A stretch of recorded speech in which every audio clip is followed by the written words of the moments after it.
네, 반갑습니다. 저는 오늘 마가복음 11장 12절에서 24절을 본문으로 하나님에 대한 믿음을 가지라는 제목의 하나님 말씀을 나누겠습니다. 저희는 오늘부터 성경이 말하는 믿음이 무엇인가에 대해서 살펴보려고 하는데요. 이 믿음이라는 단어는 사실 우리가 일상 속에서도 아주 자주 사용하는 단어입니다. 그런데 이 믿음이라는 단어가 형태가 없는 추상적인 개념을 나타내는 어떤 추상명사 그리고 개념어이기 때문에 사실 이런 단어는 상황과 그 문맥에 따라서 그 뜻과 의미가 얼마든지 달라질 수 있습니다. 때문에 우리는 성경에서 믿음이나 구원이나 회개 같은 이런 개념어들을 발견할 때 그 의미를 말씀의 상황과 문맥에 따라서 살펴야 하는데요. 그런데 문제는 교회에서 그리고 우리의 신앙에서 이 믿음이라는 단어가 너무나 중요한 단어이고 또 자주 사용되고 있음에도 불구하고 그 의미를 획일화시키는 경향이 있다는 겁니다. 그리고 획일화시킬 수 없는 의미를 획일화시킬 때 우리가 그 뜻을 얼마든지 왜곡하고 또 오해할 수 있는데요. 그 대표적인 사례로 저는 오늘 본문에 기록된 마가복음 11장 24절을 꼽고 싶습니다. 저희가 오늘 본문 24절을 다시 한번 읽기를 원하는데요. 우리 성경을 보시며 화면을 보시며 다시 한번 읽어보겠습니다. 시작. 그러므로 내가 너희에게 이르노니 너희가 어떤 것들을 원하든지 너희가 기도할 때 그것들을 받는 줄로 믿으라. 그러면 너희가 그것들을 받으리라. 아멘. 여러분 방금 읽으신 말씀을 말씀의 상황과 문맥을 전혀 고려하지 않고 그냥 문자 그대로 받아들인다면 이 말씀이 어떤 말씀이 될까요? 그냥 이 말씀을 그냥 문자 그대로 보면 이미 받은 줄로 믿고 기도하면 하나님께서 그 모든 것들을 주신다는 말씀이 됩니다. 예를 들어서 저의 이야기는 아니지만 실제로 제가 경험한 이야기인데요.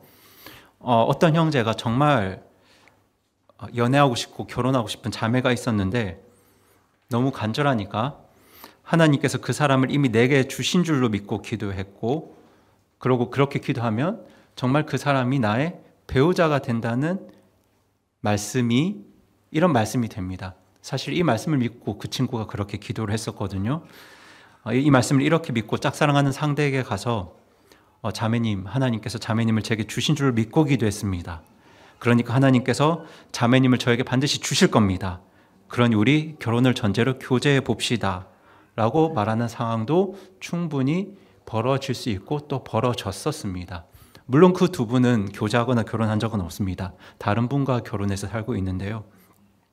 그런데 여러분 정말 이 말씀이 그런 뜻일까요? 하나님께서 우리에게 이미 주신 줄로 믿고 기도하면 우리가 기도하는 그 모든 것들을 받을 수 있다는 말씀일까요? 그러니까 지금 우리에게 돈이 필요하기 때문에 예를 들어 하나님께서 나에게 로또 당첨 복권을 주실 줄로 믿고 기도하고 로또를 사면 반드시 로또에 당첨되는 것일까요? 분명 이런 뜻의 말씀은 아닐 겁니다. 만약 이 말씀이 그런 의미의 말씀이라면 저와 여러분은 모두 억대 부자가 되어 있어야 합니다. 그런데 그렇지 않잖아요. 그런데 누군가 이 말씀을 이런 식으로 해석한다면 그분은 성경 말씀의 상황과 문맥에 따라서 그 의미를 해석한 것이 아니라 자기가 해석하고 싶은 대로 그 뜻을 해석한 것이라고 그렇게 볼 수 있습니다. 그리고 사람들이 이런 식으로 오해하는 또 다른 말씀이 있는데요. 그것은 바로 야고보서에 기록된 말씀입니다. 저희 다 함께 야고보서 1장 6절, 7절, 2절 말씀 같이 읽어보겠습니다. 시작. 그러나 그는 믿음으로 구하고 어떤 일에도 흔들리지 말라. 흔들리는 자는 마치 바람에 밀려 요동하는 바다 물결 같나니 그 사람은 자기가 주께 무엇을 받으리라고 생각하지 말라. 네. 여러분 이 말씀도 그 상황과 문맥을 고려하지 않고 읽으면 어떤 말씀이 되냐면요. 조금도 흔들리지 않는 확신을 가지고 기도하면 내가 구하고 기도하는 그 모든 것들을 하나님으로부터 받을 수 있다는 말씀이 됩니다. 그러니까 조금도 흔들리지 않고 조금도 의심하지 않고 정말 단일한 마음으로 정신통일해서 하나님께서 내게 주실 것을 믿습니다, 확신합니다, 그렇게 로또 당첨을 위해 기도하면 하나님께서 반드시 이루어 주신다는 말씀이 됩니다.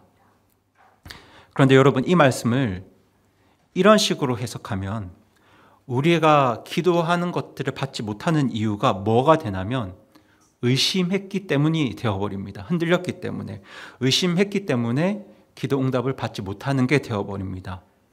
예를 들어 내가 일주일 동안, 한 달 동안 정말 의심하지 않고 하나님께 내가 구할 바들을 기도했는데, 간절히 구했는데 한 5분 정도 하나님이 정말 내 기도를 들어주실까 의심한 것 때문에 기도 응답을 받지 못한다는 말씀이 되어버립니다. 그런데 여러분, 이 말씀이 정말 그런 뜻의 말씀일까요? 우리가 기도를 할 때 하나님께서 정말 이 기도에 응답해 주실까 조금이라도 고민하거나 의심하면 하나님께서 그 기도를 안 들어주신다는 말씀일까요? 사실 이 말씀도 이 야고보서의 문맥을 살펴보면 그 의미를 금방 확인할 수 있는데요. 지금 이 야고보서 앞뒤 구절과 그 맥락을 보면 이 말씀은 그리스도인이 고난 중에 있을 때, 시험과 고난 가운데 있을 때 하나님의 선하심을 믿고 하나님께 지혜를 구하라는 말씀과 연결되어 있는 말씀입니다.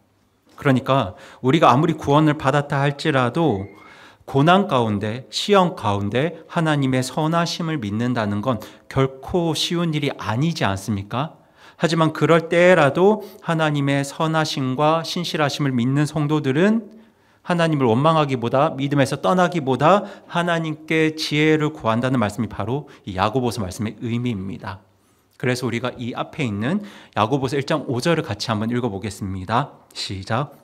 너희 중에 어떤 사람이 지혜가 부족하거든 모든 사람에게 너그러이 주시고 꾸짖지 아니하신 하나님께 구하라. 그러면 그분께서 그것을 그에게 주시리라. 네.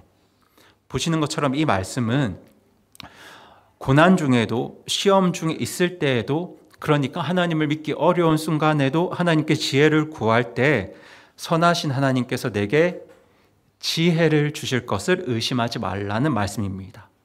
그러니까 조금 더 의심하지 않고 정신통일해서 내가 구하는 바들을 기도하면 하나님께서 그 기도를 다 들어주신다는 말씀이 아니라, 고난 중에 있을 때라도 하나님께 지혜를 구하면 너그러우시고 선하시고 나를 깊이 사랑한 하나님께서 그 고난을 이겨낼 수 있는, 감당할 수 있는 그 하나님의 지혜를 내게 주신다는 말씀이 바로 이 야고보서 1장 말씀입니다. 그런데 많은 분들이 이 말씀을 이 성경의 상황과 맥락 속에서 해석하지 않고 이 말씀 한 구절의 의미만 따로 떼어서 내가 생각하고 싶은 대로 해석하는 경향이 있으십니다. 이처럼 믿음에 대한 왜곡과 오해는 우리가 생각하는 것보다 교회 안에서 자주 일어나고 있는데요. 오늘 본문에 하나님에 대한 믿음을 가지라는 말씀 역시 그 성경의 맥락과 상황을 떼어놓고서는 이해하기가 어려운 말씀입니다. 그래서 저는 먼저 오늘 본문의 맥락과 상황을 간단히 정리해 보려고 하는데요. 오늘 본문에서 예수님은 제자들과 함께 이른 아침 베다니를 떠나 예루살렘으로 향하십니다. 그런데 예수님께서 아침을 제대로 못 드셨기 때문에 배가 고프셨습니다. 여러분들 다 식사하고 오셨나요? 그렇죠. 지금 못 드시고 오신 분들 많으시죠? 예수님도 아침을 못 드시고 오셨기 때문에 지금 배가 고프셨어요. 그런데 저 멀리 잎사귀가 무성한 무화과 나무가 보입니다. 우리 윤자매님께서 지금 간식으로 무화과 나무 열매를 저희가 먹고 있지 않습니까? 굉장히 맛있더라고요. 예수님께서 아침에 배가 고프신데 저 멀리 잎사귀가 무성한 무화과 나무가 보이니까 사람들은 그 무화과 나무를 보고 뭘 기대했을까요? 열매를 기대했을 겁니다. 그런데 막상 가까이 가보니까 잎만 무성했지 열매는 하나도 없었습니다. 그래서 예수님께서는 이제부터 이 나무에는 영원히 열매가 없을 거라고 말씀하시면서 그 나무를 저주하십니다. 그리고 이어서 바로 예수님은 제자들과 함께 성전 뜰로 들어가시는데요. 성전 안에 있는 장사꾼들과 환전상, 돈 바꾸는 환전상들의 탁자 의자를 모두 다 엎으십니다. 그리고 그곳에서 장사하는 모든 사람들을 내쫓으십니다. 그리고 예수님께서는 그들을 향해서 하나님께 기도하는 집을 강도의 소굴로 만들었다고 말씀하시면서 성전에 있는 자들을 질책하시고 성전을 떠나시는데요. 그렇게 다음날 아침 예수님과 제자들은 전날 예수님께서 저주하셨던 무화과 나무 옆을 다시 지나가게 됩니다. 그런데 예수님께서 저주하셨던 그 나무가 뿌리째 말라 있는 것을 보고는 이 베드로가 뭐라고 말하냐면 주께서 저주하신 저 무화과 나무가 말랐습니다 라고 말하는데요. 그런데 그때 예수님께서 그 말을 들으시고 뜬금없이 뭐라고 말씀하시냐면 하나님에 대한 믿음을 가지라고 말씀하십니다. 자, 정리를 해드리면 열매 없는 무화과 나무를 저주하셨고 성전에서 장사꾼들을 쫓아내신 후에 다음날 다시 말라버린 무화과 나무를 보신 예수님께서 제자들을 향해 뭐라고 말씀하셨냐면 하나님에 대한 믿음을 가지라고 말씀하셨습니다. 이 말씀은 오늘 본문의 정황과 그리고 성경이 말하는 믿음의 중심 의미를 알지 못하면 이해하기가 참 어려운 말씀인데요. 저는 성경에서 그리고 우리의 신앙에서 무엇보다 중요한 단어가 바로 믿음이기 때문에 오늘 본문 말씀을 통해서 성경이 말하는 믿음의 정확한 의미가 무엇인지 그리고 믿음으로 살아가는 성도의 삶이 어떠한 삶인지를 여러분과 살펴보고 나누기 원합니다. 이를 위해 저는 본문의 정황을 나누기 앞서서 먼저 성경이 말하는 믿음이라는 단어의 중심 의미를 여러분과 정리해 보려고 하는데요. 우리가 어떤 단어의 뜻을 정리할 때 가장 좋은 방법은 그 단어가 어떻게 사용되었는가 그 사례를 확인하고 살펴보는 것입니다. 그래서 저는 오늘 이 믿음이라는 단어가 성경에 어떻게 사용되고 있는지 믿음이라는 단어가 기록된 여러 성경 구절들을 살펴보면서 믿음의 중심 의미가 무엇인지를 먼저 여러분과 정리를 해보겠습니다. 구약 성경에서 믿음을 히브리어로 에무나라고 하는데요. 구약 성경은 고대 이스라엘 언어인 히브리어로 기록되었기 때문에 이 구약 성경에서의 믿음을 히브리어로 에무나라고 하는데 이 에무나에는 확고함, 안전, 신뢰, 정직, 진리, 영구적인 의무, 성실 이런 뜻이 있습니다. 그리고 이 에무나가 사용된 그러니까 믿음이라는 단어가 사용된 굉장히 독특한 구절이 있는데요.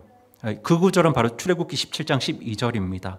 저는 이 구절이 믿음이라는 단어의 중심 의미를 가장 잘 보여주는 말씀이라고 생각하는데요. 저희 다 함께 출애굽기 17장 12절 같이 한번 읽어보겠습니다. 시작.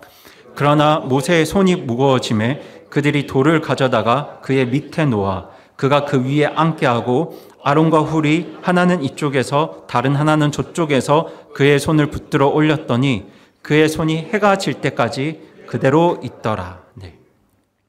여러분 이스라엘 백성이 출애굽할 당시 르비딤이라는 지역에서 아말렉 족속이 이스라엘 백성들을 공격합니다. 그렇게 전투가 벌어지게 되는데요. 이때 모세는 여호수아에게 아말렉과 맞서 싸울 것을 명령합니다.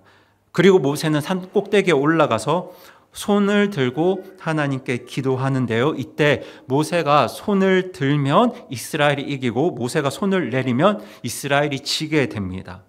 그래서 모세는 이스라엘의 승리를 위해서 계속 손을 들고 하나님께 기도를 했는데요. 그런데 오랜 시간이 지나도 전쟁이 끝나지 않자 모세의 손이 점점 무거워졌습니다.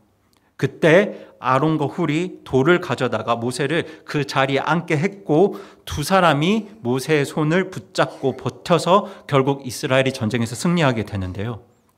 그때 모세의 손이 해가 질 때까지 그대로 있더라고 지금 12절이 말하고 있지 않습니까? 여기서 그대로 있더라라는 단어가 바로 믿음과 똑같은 단어인 에무나입니다. 영어 흠정역 성경은 이 에무나를 스테디라는 지속하다는 단어로 번역했는데요. 여러분 이처럼 구약 성경을 보시면 믿음이라는 이 단어가 그대로 있다, 지속하다는 의미로 사용되고 있습니다. 믿음이라는 단어는 그대로 있다, 지속하다라는 단어로 사용되고 있는데, 이런 측면에서 이 에무나는 변하지 않는 하나님의 신실하심을 나타내는 단어로 사용되기도 합니다. 저희 다 함께 이사야 25장 1절 말씀 같이 한번 읽어보겠습니다. 시작. 오 주여, 주께서는 나의 하나님이시니이다. 주께서 놀라운 일들을 행하셨으므로 내가 주를 높이고 주의 이름을 찬양하리이다. 주께서 옛적에 정하신 계획들은 신실함과 진리이니이다. 아멘. 여러분, 이 이사야 말씀에서도 이 에무나가 그대로 있다, 지속하다는 뜻의 에무나가 신실함으로 번역되었고요. 에무나에서 파생된 단어인 아만이라는 단어는 진리로 번역되었습니다. 그리고 이 신실함과 진리 모두 그 중심 의미는 바로 지속하다입니다. 지속성입니다. 쉽게 변하지 않고 항상 믿을 만한 그 자리에 머물러 있음을 뜻하는 신실함과, 그리고 절대로 변하지 않는 진리에 담겨 있는 중심 의미가 바로 지속하다입니다. 때문에 우리는 성경에서 이 믿음이라는 단어를 볼 때 바로 이 지속성의 개념을 중심에 놓고 보아야 하는데요. 이 지속하다를 믿음의 중심 의미로 놓고 보면 우리는 성경이 말하는 믿음이 무엇인지 쉽게 이해할 수 있습니다. 저희 다 함께 창세기 15장 6절 말씀 같이 읽겠습니다. 시작. 아브라함이 주를 믿으니 그분께서 그것을 그에게 의로 여기시며. 네, 여기서 믿으니도 에무나라는 단어가 사용되었습니다. 창세기 15장 6절은 아브라함이 주를 믿으니 하나님께서 그것을 의로 여기셨다고 말씀하는데요. 여기서 믿으니로 번역된 단어가 바로 에무나입니다. 그렇다면 이 에무나에도 어떤 의미가 담겨 있을까요? 네, 지속하다라는 뜻이 녹아 있습니다. 그런데 여러분, 여기서 아브라함이 주를 믿었다라는 말은 아브라함이 하나님과의 관계에서 완벽했거나 완전했다는 뜻은 아닙니다. 아시겠지만 아브라함은 하나님 앞에서 완전하지 못했습니다. 하나님께서 아브라함을 향해서 가나안 땅에 있으라고 명령하셨을 때에도 아브라함은 흉년과 기근 때문에 가나안 땅을 버리고 이집트로 도망갔습니다. 그리고 이집트로 도망갔을 때 자기 목숨을 부지하기 위해서 자기 아내를 누이라고 속였고, 그렇게 아내를 이집트 왕의 침실로 들어보낸 적도 있습니다.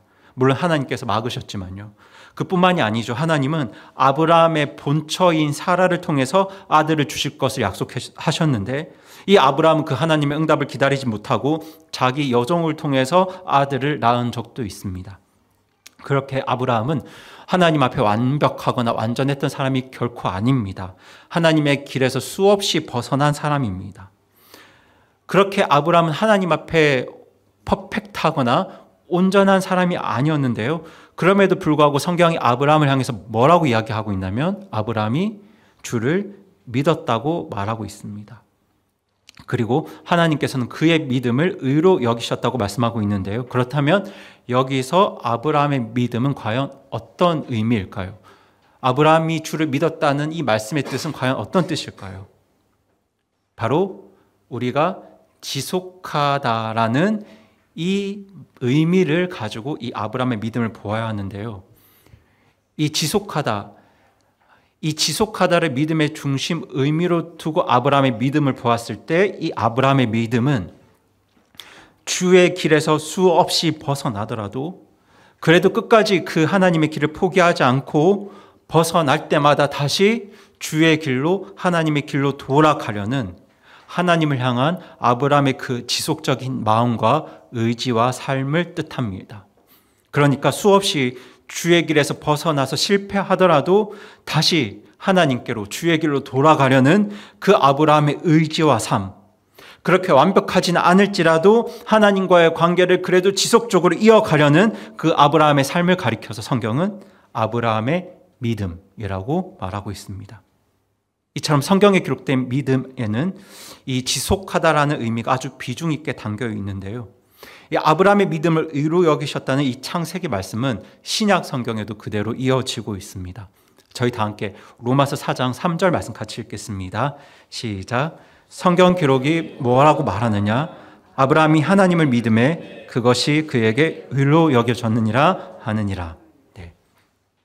이제 신약 성경은 그리스어 헬라어로 기록되어 있기 때문에 이 신약 성경에서 믿음은 헬라어인 피스티스로 기록되어 있는데요. 이런 맥락에서 신약에 기록된 아브라함의 믿음에도 지속하다는 의미가 담겨져 있는 게 분명합니다. 저희가 이런 이해를 가지고 보아야 정확하게 이해되는 말씀이 바로 갈라디아서 2장 말씀인데, 이 말씀은 제가 정말 좋아하는 말씀 중 하나입니다. 저희 다 함께 갈라디아서 2장 15절 16절 말씀도 같이 읽어보겠습니다. 시작.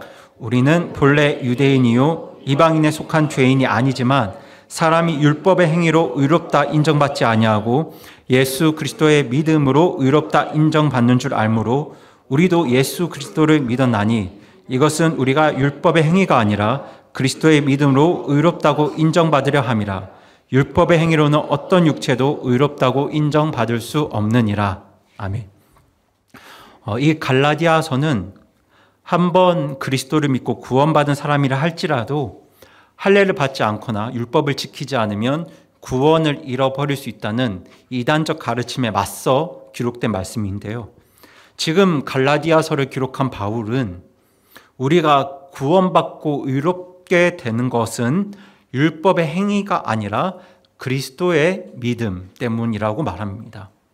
여기서 우리는 이 믿음을 지속성의 개념으로 볼 때 그리스도의 믿음이 무엇인지도 이해할 수 있습니다. 이 당시 구원을 잘못 이해하고 있는 유대인들은 구원받았다 할지라도, 그러니까 회개하고 복음을 믿었다 할지라도 사람이 의롭게 되는 근거는 인간의 행위와 노력에 있다고 보았는데요.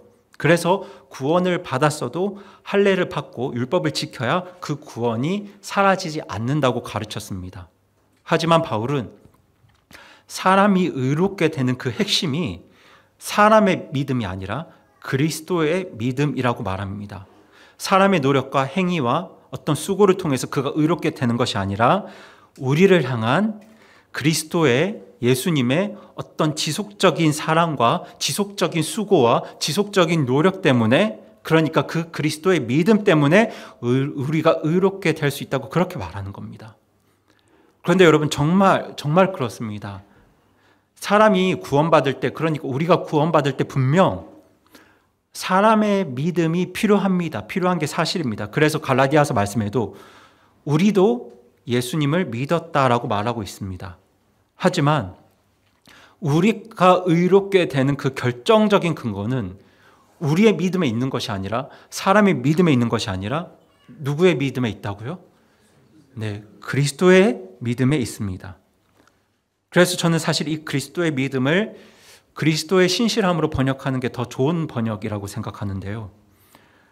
정말 여러분 생각해 보시기 바랍니다. 우리가 어떻게 구원받았냐면요, 우리를 의롭게 하시기 위해서 예수님께서 십자가에 죽기까지 신실하셨기 때문에, 끝까지 신실하게 지속적으로 하나님의 뜻을 따랐기 때문에 우리가 구원받았습니다. 예수님께서 그 십자가 고난의 길을 포기하지 않고 지속하셨기 때문에 우리가 구원받았습니다. 그분께서, 하나님께서 자기에게 명하신 그 십자가의 쓴 잔을 정말 거두지 않으시고 끝까지 지속해서 그 쓴 잔을 마시고 하나님의 뜻에 따랐기 때문에, 그렇게 끝까지 포기하지 않고 십자가의 길을 걸어가신 그 그리스도의 믿음 때문에 우리가 구원받은 겁니다. 그리고 그렇게 구원받은 사람이 점점 우리 주님처럼 의롭게 변화되어 가는 것도 사실 누구의 신실함 때문일까요? 그렇죠. 그리스도의 신실함 때문입니다. 수없이 같은 죄를 반복하는 우리의 신실함 때문이겠습니까? 걸핏하면 하나님을 떠나는 우리의 신실함 때문일까요? 우리의 노력 때문일까요? 아닙니다. 구원받은 우리들이 하나님 앞에 의롭게 변화되어 갈 수 있는 그 힘도 우리가 범죄하고 낙심하고 하나님을 떠날 때마다 우리를 위해 중보하시고 우리를 붙드시는 예수 그리스도의 믿음, 예수 그리스도의 신실함 때문에 우리가 점점 더 의롭게 세워져 가는 것입니다. 여러분, 자녀가 태어나고 성장하고 성숙하는 가장 큰 원동력이 그 자녀의 믿음과 신실함과 수고에 있는 것이 아니라 그 부모의 신실함과 지속적인 수고와 지속적인 사랑에 있는 것처럼 한 사람이 구원받고 의롭게 되는 모든 과정 안에는 우리를 구원하신 예수 그리스도의 믿음, 예수 그리스도의 신실함이 있습니다. 그분의 변함없는 지속적인 사랑과 지속적인 수고와 지속적인 용서와 지속적인 인내와 지속적인 희생과 노력으로 인해서 우리가 구원받았고, 그 신실함 때문에, 그리스도의 믿음 때문에 우리가 주님을 닮아갈 수 있는 겁니다. 그 지속적인 그리스도의 신실함을 우리가 보는 흠정역 성경은 그리스도의 믿음이라고 번역했는데요. 이처럼 지속성을 믿음의 중심 의미로 두고 말씀을 볼 때 우리는 성경이 말하는 믿음이 무엇인지를 조금 더 선명하게 이해할 수 있습니다. 그리고 믿음에 대한 대표적인 말씀 중에 하나가 히브리서 11장 말씀인데요. 저희 다 함께 히브리서 11장 1절 같이 읽어보겠습니다. 시작. 한편 믿음은 바라는 것들의 실체요 보이지 않는 것들의 증거니. 네. 지금 히브리서에서는 이 믿음을 보이지 않는 것들의 증거라고 말씀합니다. 그렇게 말하면서 이 히브리서 11장에는 보이지 않는 하나님의 약속을 믿은 믿음의 사람들을 쭉 열거하고 있는데요. 그렇다면 성경에서 믿음을 말할 때 왜 보이지 않는 것들의 증거를 믿음이라고 할까요? 왜 히브리서 기자는 이 믿음을 보이지 않는 것들의 증거라고 말했을까요? 왜 이렇게 말했냐면 하나님께서 내게 주신 약속이 보이지 않을 때, 그 약속이 잡히지 않을 때 많은 경우 사람들이 하나님과의 관계를, 하나님에 대한 믿음을 포기하기 때문입니다. 주의 길을 포기하기 때문이에요. 하나님을 향한 믿음이 지속되지 않기 때문입니다. 그런데 그런 순간에도 믿음의 조상 아브라함은 하나님을 붙들었습니다. 하나님께서 자기에게 주신 약속이 보이지 않고 잡히지 않을 때도 그 보이지 않는 하나님의 약속을 붙들고 아브라함은 하나님을 놓지 않고 끝까지 붙들었는데요. 하나님께서 아브라함에게 주신 세 가지 약속이 있었습니다. 기억하시죠? 첫 번째는 많은 후손이었고요. 두 번째는 가나안 땅이었습니다. 그리고 세 번째는 복의 근원이 될 거라는 말씀이었는데요.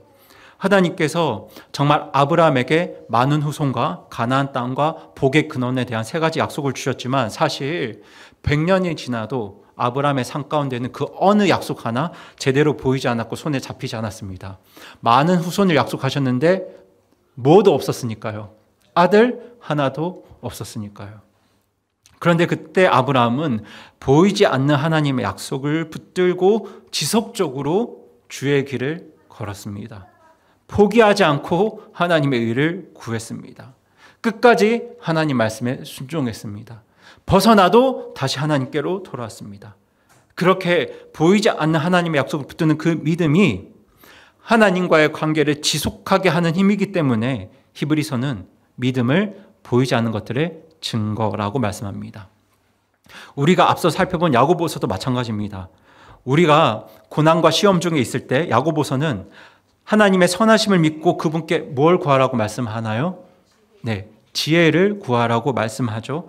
그렇게 지혜를 구하고 그 지혜를 붙들고 조금도 흔들리지 말라고 우리에게 말씀하고 있는데요. 그렇게 야고보서는 고난 중에 지혜를 구하는 것을, 시험 가운데 있을 때 하나님께 지혜를 구하는 것을 믿음이라고 말씀합니다. 그런데 왜 이것을 믿음이라고 말할까요? 왜 고난 중에 하나님께 지혜를 구하는 걸 믿음이라고 말할까요? 왜 그렇게 말하냐면 많은 경우에 우리가 인생에서 경험하는 고난과 시험이 하나님을 향한 지속성을 멈추게 하기 때문입니다. 시험이 하나님을 지속적으로 구하는 삶을 중단하게 하기 때문이에요. 그런데 그런 순간에, 내 삶에 고난이 오는 순간에, 시험이 오는 순간에 그걸 멈추지 않고 하나님의 지혜를 구하는 것 역시, 하나님께 지혜를 구하는 것 역시 끝까지 하나님을 포기하지 않겠다는 결단이기 때문에, 끝까지 내가 하나님을 구하겠다는 선택이기 때문에 고난 중에 지혜를 구하는 것은 믿음입니다.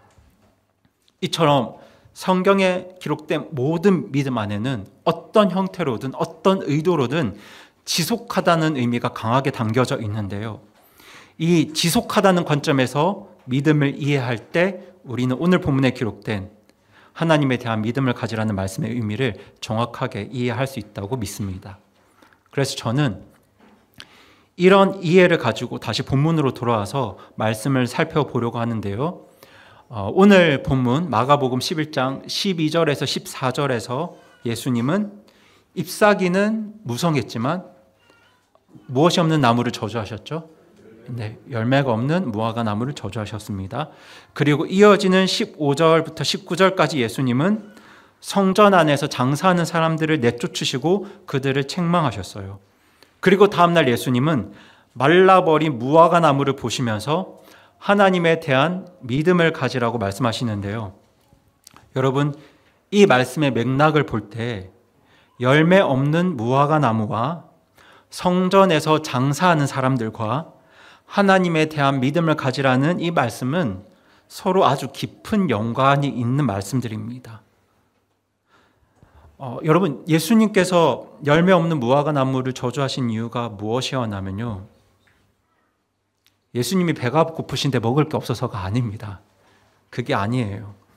의도를 가지고 그렇게 말씀하신 겁니다. 예수님께서는 열매 없는 무화과 나무를 어떤 나무로 보셨냐면 사람을 속이는 나무로 보셨어요. 사람을 속이는 나무. 그러니까 잎은 무성해서 뭐가 많은 것처럼 보이나요? 열매가 많은 것처럼 보이는데 정작 그 나무를 보니까 열매가 하나도 없는 거예요. 사람을 속이는 나무였어요. 그리고 성경에서 열매 없는 나무는 하나님의 의를 구하지 않고 하나님의 정의와 공의에는 전혀 관심이 없고 그냥 자기 뜻대로 자기 중심대로 살아가는, 그렇게 죄 문제를 해결하지 못해서 제 문제를 해결하지 못한 그런 사람들을 열매 없는 나무라고 말하고 있습니다. 그리고 신구약 성경은 그렇게 열매 없는 자들을 하나님으로부터 심판을 받고 멸망당할 자들로 말씀하고 있어요. 저희도 함께 예레미야 8장 13절 말씀 같이 읽어보겠습니다. 시작. 주가 말하노라, 내가 반드시 그들을 소멸시키리니 포도나무에 포도가 없고 무화과 나무에 무화과가 없으며 잎사귀는 시들 것이요 내가 그들에게 준 것들이 사라져서 그들을 떠나리라 하라 하시니라. 네. 이 말씀을 보시면 우리 하나님은 포도가 없는 포도나무, 무화과 열매가 없는 무화과 나무는 반드시 어떻게 하시겠다고요? 네, 소멸시키리니 라고 말씀하세요. 하나님은 열매 없는 나무와 같은 자들을 반드시 소멸하시고 심판하실 것을 말씀하고 있는데 예수님께서도 똑같은 말씀을 하셨습니다. 저희 다 함께 요한복음 15장 5절 6절 같이 읽겠습니다. 시작. 나는 포도나무요 너희는 가지니라. 사람이 내 안에 거하고 내가 그 안에 거하면 바로 그 사람은 많은 열매를 맺나니 나 없이는 너희가 아무것도 할 수 없느니라. 사람이 내 안에 거하지 아니하면 그는 가지처럼 벌어져서 시드나니 사람들이 그것들을 모아 불 속에 던져 태우느니라. 네. 예수님께서도 열매가 없는 나무는 시들어져 어디에 던져질 것이라고요? 불 속에 던져질 것이라고 말씀하는데요. 그러니까 지옥에 던져질 것을 말씀하고 있는데 오늘 본문에서 열매 없는 무화과 나무를 저주하신 이유가 바로 여기에 있습니다. 그런데 여러분, 무화과 나무 이야기 중간에 누구에 대한 이야기가 기록되어 있냐면 성전에서 장사하는 사람들의 이야기가 그 중간에 끼어 있지 않습니까? 왜 지금 무화과 나무 이야기 중간에 그들이 끼어 있냐면 성전에서 장사하는 사람들이 이 열매 없는 무화과 나무와 아주 깊은 연관이 있었기 때문입니다. 여러분, 지금 그 장사꾼들과 환전상들이 지금 어디에 있었나요?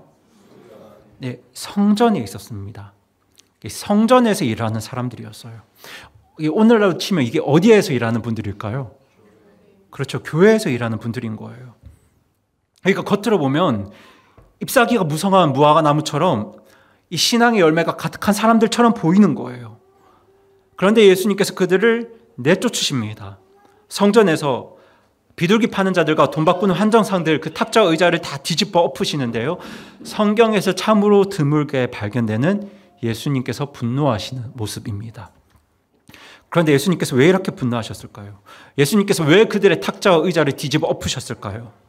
제가 만약에 오늘 막 여기서 의자와 탁자를 뒤집어 엎은다면 얼마나 놀라실까요? 그런데 예수님께서 그렇게 하셨다고요. 예수님께서 왜 그렇게 하셨을까요? 그리고 예수님은 왜 그들의 모든 일들을 막으셨을까요?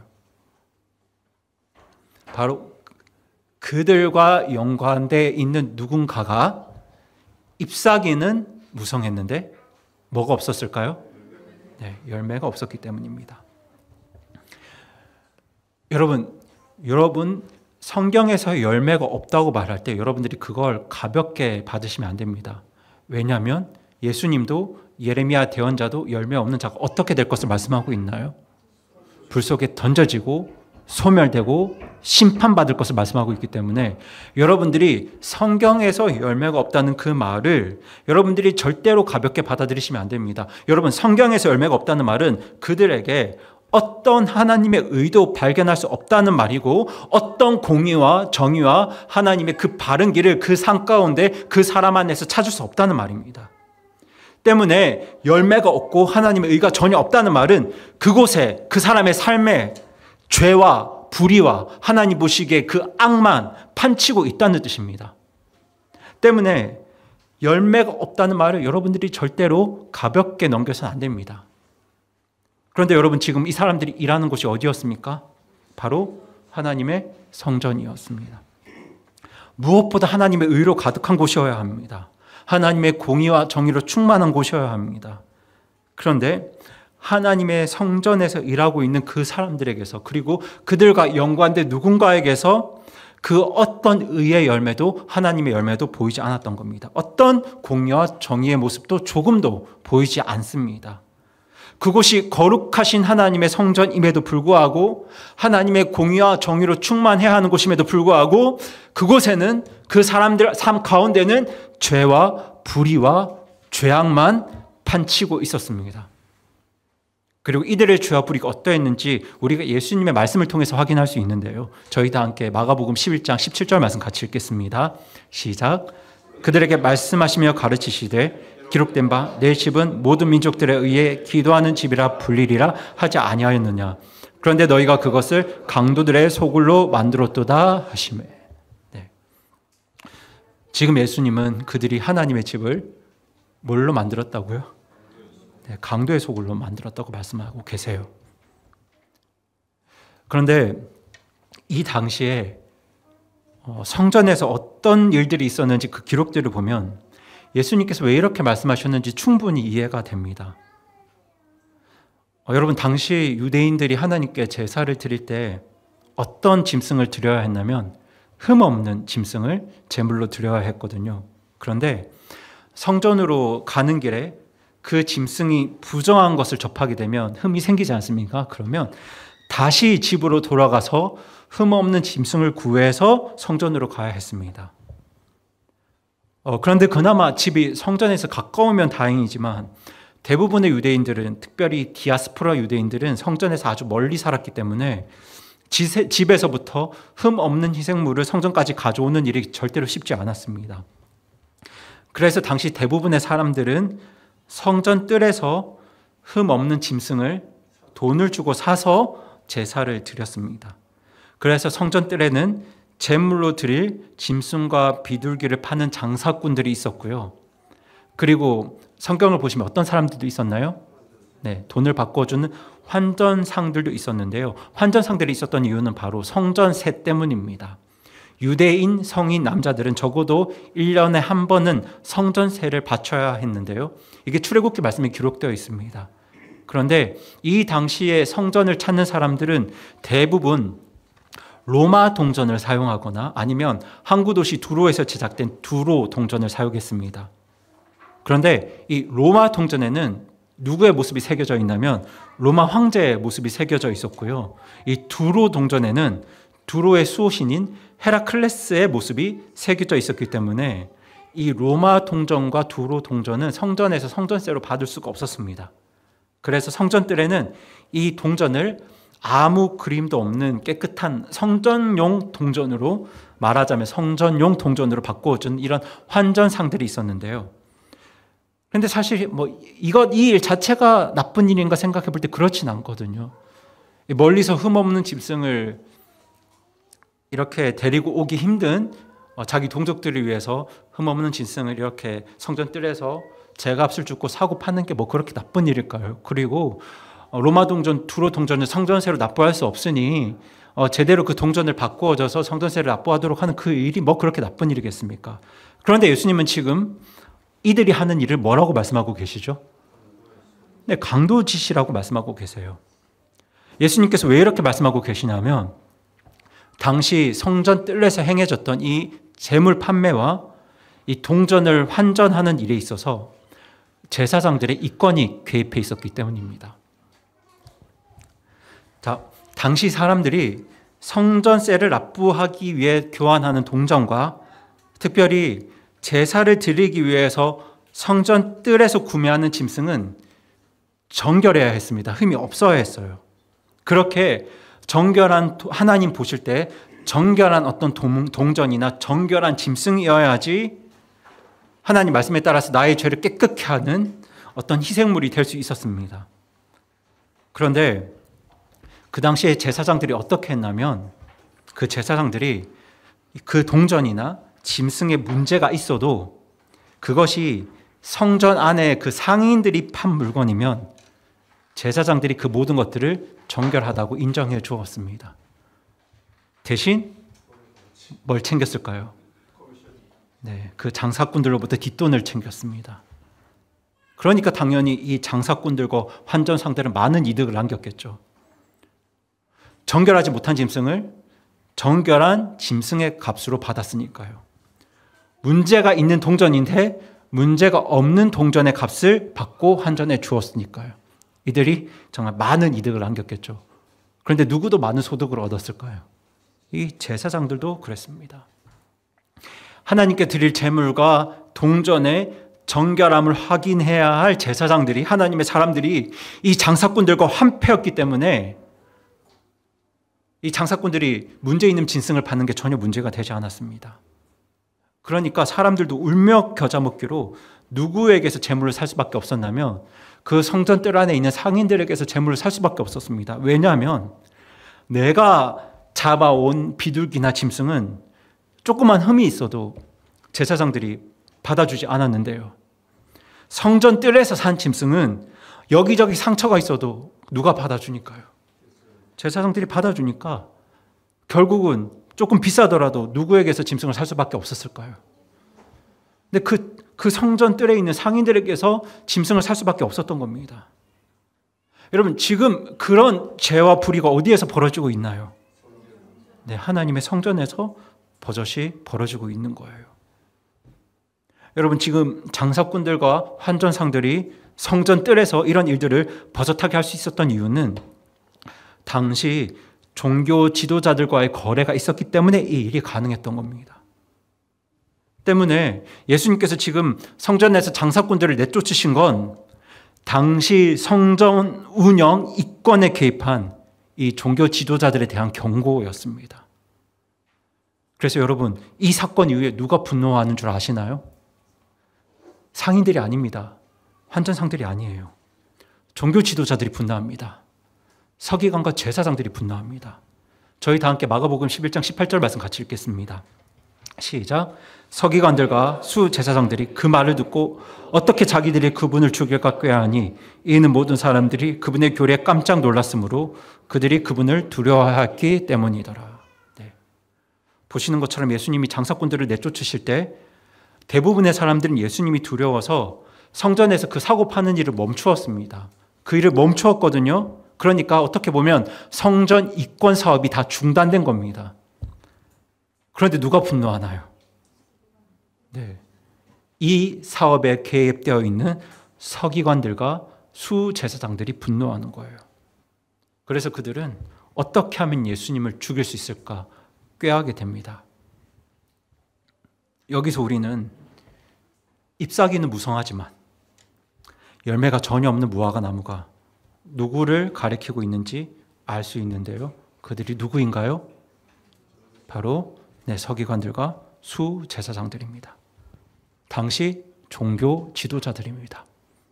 오늘날로 치자면 교회 목사님과 집사님들이에요. 교회 다니는 분들이세요. 여러분, 그분들을 멀리서 보면 뭐가 보이나요? 잎사귀가 무성해 보입니다. 말은 그럴싸하게 합니다. 그들이 제사를 집례하는 모습은 거룩하고 경건하게 보입니다. 겉모습만 보면 그 삶이 신앙의 열매로 가득할 것 같습니다. 그런데 정작 그들의 실체를 보았을 때 그들에게 무엇이 없었나요? 열매가 없는 거예요. 어떤 열매도 없는 거예요. 어떤 의로움도 보이지 않습니다. 어떤 하나님의 공의와 정의도 그 삶에서 찾아볼 수가 없습니다. 오로지 자신만을 향한 탐욕과 이기심과 욕심밖에 그 삶에 없습니다. 나밖에 없습니다. 그러니까 하나님의 성전까지도 자신의 이권과 기득권을 위해서 이용하고 하나님의 이름까지도 나의 욕심을 위해서 이용해버리는 겁니다. 그렇게 하나님의 집까지 강도의 소굴을 만들어버렸습니다. 그런데 여러분, 당시 목사님이었던, 집사님이었던, 종교 지도자들이었던 이분들에게서 그 어떤 의의 열매도, 하나님의 열매도 찾아볼 수 없었던 이유가 여러분은 뭐 때문이라고 생각하시나요? 뭐 때문일까요? 맞습니다. 그들에게 하나님에 대한 믿음이 없었기 때문입니다. 하나님에 대한 믿음이 그들에게 없었습니다. 그 삶 가운데 지속적으로 하나님을 구하고 하나님의 의를 구하고 그렇게 나의 죄문제와 씨름하며 하나님의 열매를 구하는 하나님에 대한 믿음이 그들에게 없었기 때문입니다. 성전에서 일할 때는 믿음 있는 것처럼 보입니다. 사람들 앞에서 말씀을 강론할 때는 신앙 있는 것처럼 보입니다. 성전에서 이런저런 일들 할 때는 믿음이 있는 사람처럼 보입니다. 그런데 정작 그들의 삶을 보니까 하나님에 대한 믿음이 조금도 없었습니다. 주의 길을 찾고자 하는 마음도 하나님의 의를 구하는 마음도 전혀 없었습니다. 사람들 앞에서는 신앙이 좋은 것처럼 연기를 할 뿐 그들에게는, 그들의 삶 속에는, 그들의 마음 안에는 하나님을 향한 그 어떤 지속성도 찾아볼 수 없었습니다. 그렇게 지속적으로 하나님을 구하는 마음이 전혀 없었기 때문에, 그러니까 하나님에 대한 믿음이 전혀 없었기 때문에 하나님의 성전까지도 자기 이권과 자기 기득권을 위한 도구로 사용할 수 있었던 겁니다. 누구보다 믿음이 있어야 할 사람들인데, 누구보다 하나님의 의를 구해야 할 제사장들과 서기관들인데 그들에게 하나님에 대한 믿음이 없었습니다. 그러니 뭐도 없었을까요? 열매도 없는 겁니다. 여러분, 성경에서 말하는 열매는 의의 열매입니다. 하나님의 정의의 열매이고요. 하나님의 공의의 열매입니다. 그런데 그 의의 열매는 누구로부터 올까요? 네, 의로우신 하나님과 의로우신 예수 그리스도로부터 그 의의 열매가 옵니다. 그래서 예수님께서 어떻게 말씀하셨나요? 저희 다 함께 요한복음 15장 4절 말씀 읽겠습니다. 시작. 내 안에 거하라. 그러면 나도 너희 안에 거하리라. 가지가 포도나무 안에 거하지 않으면 스스로 열매를 맺을 수 없는 것 같이 너희도 내 안에 거하지 않으면 더 이상 열매를 맺을 수 없느니라. 아멘. 여러분, 이 말씀에 기록된 것처럼 가지인 우리가 포도나무이신 예수님 안에 거하지 않으면 우리 스스로는 절대로 의의 열매를 맺을 수 없습니다. 가지인 우리가 예수님 의지하지 않고 하나님 의지하지 않고 하나님 말씀을 찾지 않고 하나님의 의를 구하지 않는다면 절대로 우리 스스로는 그 어떤 열매도 맺을 수가 없습니다. 우리가 의의 열매를 맺으려면 누구보다 우리에게 하나님이 필요하고 예수님이 필요합니다. 그래서 우리가 무엇을 가져야 할까요? 네, 하나님에 대한 믿음을 가져야 합니다. 하나님을 지속적으로 붙들고 구해야 합니다. 어떤 상황에도 포기하지 않고 지속적으로 하나님의 의, 주의 길을 구하는 마음, 그러니까 하나님에 대한 믿음을 가져야 하는 겁니다. 나 스스로 열매를 맺겠다는 의지와 노력이 아니라 내 힘으로 잘 살아보겠다는 그런 노력이 아니라 어떤 상황에도 하나님의 의를 구하고 하나님의 말씀을 구하면서 끝까지 주의 길을 걷고자 하는 그 마음과 의지가 우리에게 필요합니다. 내가 열매를 맺겠다는 노력이 아니라 주님을 의지해서 주의 길을 걸으면 열매를 맺을 수 있다는 그 마음과 그 믿음이 우리에게 필요한 겁니다. 그래서 설령 때로 내가 주의 길에서 벗어나더라도, 때로 내가 범죄하더라도, 때로 내가 낙심하고 넘어지더라도 내 삶의 열매는 나에게 있는 것이 아니라 포도나무이신 예수님께 달려있기 때문에 다시 하나님의 의를 구하고 다시 하나님의 말씀을 구하고 다시 주의 길로 돌아가려는 그 지속적인 마음과 의지를 가리켜서 성경은 하나님에 대한 믿음이라고 말씀합니다. 그래서 예수님께서는 말라버린 무화과 나무를 보시면서 믿음이 없기 때문에 열매도 없이 멸망해가는 저들을 보시면서 잎사귀는 무성해 보이는데 정작 아무 열매도 없어서 불 속에 던져질 서기관들과 저 제사장들을 보시면서 자기 제자들에게 뭐라고 말씀하셨나요? 하나님에 대한 믿음을 가지라고 말씀하셨습니다. 의의 열매가, 삶의 열매가 하나님에 대한 믿음에 달려있기 때문입니다. 저희 다시 한번 마가복음 11장 22절 말씀 읽겠습니다. 시작. 예수님께서 그들에게 응답하여 이르시되 하나님에 대한 믿음을 가지라. 아멘. 오늘 하나님께서는 우리를 향해서도 하나님에 대한 믿음을 가지라고 말씀하고 계십니다. 그 이유가 뭐냐면 우리에게도 하나님에 대한 믿음이 필요하기 때문입니다. 하나님에 대한 믿음 없이는 우리는 그 어떤 의의 열매도 우리의 힘으로 맺을 수 없기 때문입니다. 예수님 당시 서기관들과 제사장들은 버젓하게 종교 지도자로 행세하고 있었지만 정작 그들의 삶 가운데 그 어떤 열매도 찾아볼 수 없었던 이유가 그들에게 하나님에 대한 믿음이 없었기 때문입니다. 그들에게 하나님에 대한 믿음이 조금이라도 있었더라면, 그들에게 하나님의 의를 구하는 마음과 주의 길을 구하는 마음이 조금이라도 있었더라면 감히 하나님의 성전을 자기 이권의 도구로 삼지 못했을 겁니다. 그들이 다른 사람의 눈에는 잎사귀가 무성한 무화과 나무처럼 그럴듯한 신앙과 믿음을 가진 사람들처럼 보였을지 모르겠지만 그들에게서 어떤 열매도, 어떤 의의 열매도 찾아볼 수 없었던 것은 그들에게 하나님에 대한 믿음이 없었기 때문입니다. 그저 필요할 때만 열심히 구판을 벌이는 무속인들처럼, 주일날 교회 와서만 믿음 있는 척하는 썬데이 크리스천처럼 그냥 때마다 사람들 앞에서만 그럴듯하게 제사를 집례하고 말씀을 강론했던 서기관들과 제사장들처럼 잎사귀는 무성해 보이지만 하나님에 대한 믿음은 조금도 없어서 그 어떤 열매도, 하나님의 의도 도저히 찾아볼 수 없었던 그들의 모습이 혹시 나의 모습은 아닌지, 혹시 우리의 모습은 아닌지 이 시간 우리 자신을 되돌아보았으면 좋겠습니다. 그런데요, 여러분, 우리가 아무리 부족하고 연약하고 못난 사람일지라도 우리에게 하나님에 대한 믿음만 있다면 산을 바다로 옮기는 것처럼 불가능해 보이는 일도, 그 열매도 우리 삶 가운데 맺을 수 있다는 것이 바로 우리 주님의 말씀입니다. 여러분, 저와 여러분에게는 도저히 불가능해 보이는 삶의 열매들이 있습니다. 지금 내 가족이 구원받아야 하는데 그분들이 구원받는 것, 산을 바다로 옮기는 것처럼 불가능해 보입니다. 믿음에서 떠난 내 가족, 내 자녀들의 믿음이 다시 회복되는 것, 산을 바다로 옮기는 것처럼 불가능해 보입니다.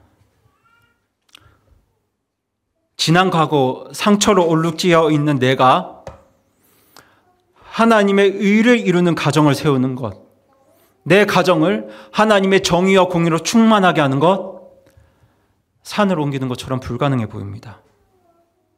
수없이 똑같은 죄를 반복하면서 짓고 있는 내가 그 죄를 버리고 다시 주의 길로 돌아서는 것, 지난 나의 삶을 보았을 때, 내 모습을 보았을 때 산을 옮기는 것처럼 불가능해 보입니다. 그리고 사실 우리에게는 이 모든 문제를 해결할 수 있는 힘이 우리에게 없습니다, 여러분. 우리가 아무리 노력한들 우리의 행위와 수고와 노력으로 맺을 수 있는 열매들이 아닙니다. 가족들의 구원도, 그들의 신앙 회복도 하나님의 의로 내 가정을 세우고 지키는 일도, 세상을 살아갈 때 죄와 악을 버리고 하나님의 의를 구하며 사는 그 모든 일도 우리가 맺을 수 있는 열매들이 아닙니다. 그래서 우리에게 무엇이 필요할까요? 하나님에 대한 믿음이 필요합니다. 우리를 구원하시고 우리 삶을 선하게 인도하시는 하나님을 의심하지 말고 포기하지 말고 지속적으로 그분을 믿어야 합니다. 이 모든 열매들이 우리 스스로 맺을 수 있는 열매는 아니지만 우리가 정말 지속적으로 포기하지 않고 우리 하나님을 믿는다면, 그러니까 주의 길에서 벗어나더라도 다시 돌아오고 죄를 짓고 실수하고 넘어지더라도 다시 하나님의 의를 구하고 하나님 말씀에 순종하고 그렇게 다시 하나님께로 돌아온다면, 그렇게 끝까지 하나님 붙들고 하나님 의지한다면 하나님께서 우리 삶 가운데 그 모든 열매들을 맺게 하십니다. 포도나무이신 예수님께서 나의 믿음이 아니라 누구의 믿음으로요? 예수 그리스도의 믿음으로, 그분의 신실함으로 가진 우리 삶 가운데 하나님께서 열매를 맺게 하실 것입니다. 도저히 구원받지 못할 것 같은 내 가족을 하나님께서 구원해 주실 것이고요. 도저히 회복될 것 같지 않은 내 자녀의 믿음을 하나님께서 회복시켜 주실 것입니다. 나 같은 사람은 절대로 제대로 된 가정을 세울 수 없을 줄 알았는데 내가 하나님을 믿었더니, 끝까지 하나님 의심하지 않고 하나님 포기하지 않고 하나님만 의지했더니 하나님께서 그리스도의 믿음으로 나를 변화시키셔서 나의 가정을, 우리 교회를 하나님의 공의와 하나님의 정의로 충만케 하실 것입니다. 그렇게 포도나무이신 우리 주님께서 우리 삶 속에 우리 주님께서 열매를 맺어 가실 것입니다. 우리에게 필요한 건 오로지 하나님에 대한 믿음입니다. 어떤 상황에도 다시 하나님께로 돌아오는 그 믿음, 수백 번을 벗어나더라도 다시 주의 길로 돌아오는 그 믿음, 하나님의 약속이 도저히 보이지 않고 잡히지 않더라도 보이지 않는 하나님의 약속을 믿고 붙들고 끝까지 우리 주님을 구하는 그 믿음, 고난과 시험 속에서, 어려움 속에서 하나님을 향한 원망밖에 나오지 않지만 그럼에도 불구하고 하나님께 지혜를 구하면서 끝까지 선하신 하나님을 의지하려는 그 믿음, 그 믿음이 저와 여러분에게 필요합니다. 여러분, 하나님에 대한 믿음을 가지시기 바랍니다. 여러분, 우리가 하나님을 믿기만 한다면, 저는 이 말이 오늘 여러분에게 정확하게 전달되었으면 좋겠습니다. 여러분이 하나님을 믿기만 한다면 도저히 불가능해 보이는 그 열매들이, 그리고 우리가 간절히 구하고 기도하는 그 열매들이 예수 그리스도의 믿음을 통해서, 예수 그리스도의 신실함을 통해서 우리 삶 가운데 아름답게 맺혀지게 될 것입니다.